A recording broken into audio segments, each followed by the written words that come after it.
తెలంగాణ తెగువను ప్రపంచానికి చాటి చెప్పిన వీరవనిత చాకలి ఐలమ్మ సిపిఎం పార్టీ ఆధ్వర్యంలో ఘనంగా చాకలి ఐలమ్మ 39వ వర్ధంతి వేడుకలు తెలంగాణ రైతాంగ సాయుధ పోరాట యోధురాలు తెలంగాణ తెగువను ప్రపంచానికి చాటి చెప్పిన వీరనారి కమ్యూనిస్టు ఉద్యమ నాయకురాలు కామ్రేడ్ చాకలి చిట్యాల ఐలమ్మ గారి 39వ వర్ధంతి సందర్భంగా ఈ రోజు సిపిఎం పార్టీ రాజన్న సిరిసిల్ల జిల్లా కమిటీ ఆధ్వర్యంలో చాకలి ఐలమ్మ గారి విగ్రహానికి పూలమాలలు వేసి ఘనంగా నివాళులు అర్పించడం జరిగింది. భూమి కొరకు, భుక్తి కొరకు, తెలంగాణ విముక్తి కొరకు మరి మట్టి మనుషులు సాగించినటువంటి పోరాటం ఆనాడు తెలంగాణలో నైజాం ప్రభుత్వం వ్యతిరేకంగా కొనసాగించడం జరిగింది.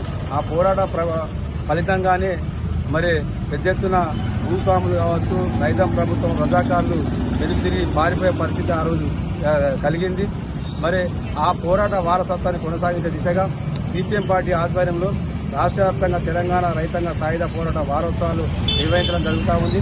అందులో భాగంగానే ఈరోజు సిరిసిల్లలో మరి చాకలి ఐలమ్మ వర్ధంతి సందర్భంగా ఈరోజు ఈ పోరాటాన్ని వారోత్సవాలు ప్రారంభించుకోవడం జరుగుతూ ఉంది.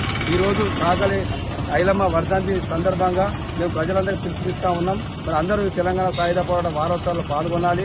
మరి రాబోయే తరానికి తెలంగాణ సాయుధ పోరాట ఏదైతే అప్పుడు జరిగినటువంటి పోరాటాలు అవన్నీ ముందుకు తీసుకొచ్చి ఇప్పుడున్న యువతకు తెలియజేయాలని సందర్భం తెలపాలనే ఉద్దేశంతో ఈ కార్యక్రమం చేపట్టడం జరుగుతూ ఉంది. మరి రాజన్న సిరిసిల్ల జిల్లాలో ఈ వారోత్సవాలు వారం రోజుల పాటు జరుగుతాయి.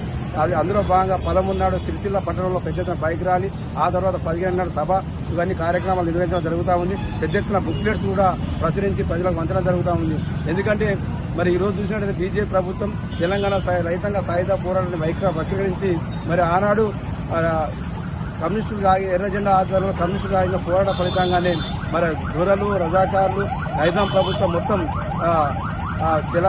భారతదేశంలో విలీనమైన పరిస్థితి అప్పుడు ఆ పోరాట ఫలితంగా జరిగింది.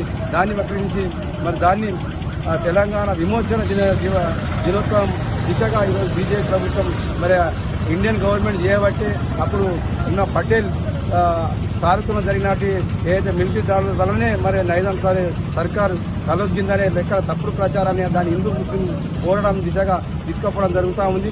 అది మొత్తాన్ని అయితే తెలంగాణ సాయుధ పోరాటాన్ని వర్తించిన దిశగా ఈరోజు బీజేపీ ప్రయత్నాన్ని మేము ఖండిస్తూ ఉన్నాం. కాబట్టి ఆ వారసత్వాన్ని కొనసాగించాలి. అదేవిధంగా అప్పుడున్నటువంటి తెలంగాణ సాయుధ పోరాట వారసుల ఆశయాలు ముందుకు తీసుకుపోయే విధంగా ఈరోజు సిపిఎం పార్టీ మొత్తం భుజానేసుకొని ముందుకు పోతా ఉందని సందర్భంగా తెలియజేస్తా ఉన్నాం. కాబట్టి ఆ తెలంగాణ సాయుధ పోరాటాలనే వారసత్వాన్ని మనం కొనసాగించిన అవసరం ఉంది. ఆ పోరాట ఫలితంగానే ఈరోజు తెలంగాణ విముక్తి మరి అందరికీ స్వేచ్ఛా జీవులు ఉన్నారంటే ఆనాడు కమ్యూనిస్టులు సాగిన పోరాట ఫలితం అనే సందర్భంగా తెలియజేస్తాము. జోహార్ జోహార్ జోహార్